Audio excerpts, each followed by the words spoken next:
सरसकट कर्जमाफीसाठी आमदार रोहित पवारांचं पंढरपुरात अन्नत्याग आंदोलन सुरू आहे। या आंदोलनादरम्यान अतिरिक्त पोलीस अधीक्षकांनी आंदोलन स्थळावरूनच रोहित पवार यांची कृषी मंत्री दत्तात्रय भरणे आणि सहकार मंत्र्यांशी फोनवर चर्चा घडवून आणली आहे। राज्याच्या कॅबिनेट मंत्र्यांनी 2019च्या कर्जमाफीची जाचक अट मागे घेण्याबाबत सरकार सकारात्मक असल्याचं माध्यमांसमोर जाहीर करावं, तरच अन्नत्याग आंदोलन स्थगित करण्याचा विचार करू अशी भूमिका रोहित पवारांनी घेतली।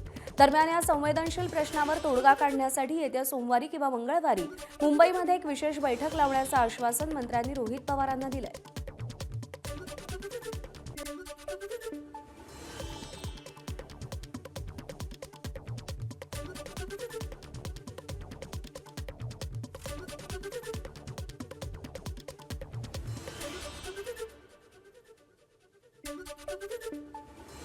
या सगळ्या संदर्भात सुनील दिवाण आपले प्रतिनिधी आपल्याला अधिक अपडेट देतील।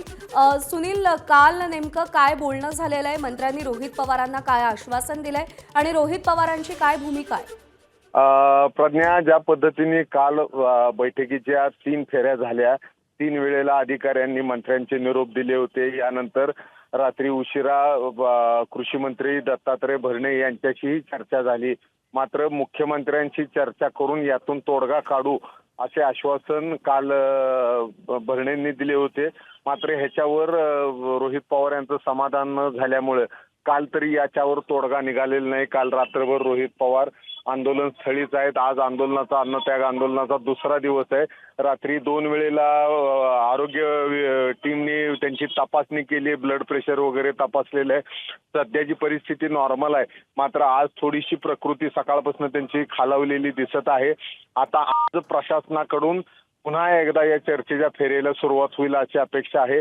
काल दत्तात्रय भरणे आणि मुख्यमंत्र्यांचं काय बोलणं झालं ह्याच्यावर आता पुढच्या गोष्टी अवलंबून आहेत। मात्र सोमवार किंवा मंगळवारी मुंबईमध्ये बैठक घेऊ अशा पद्धतीचा प्रस्ताव शासनाकडनं देण्यात आला होता।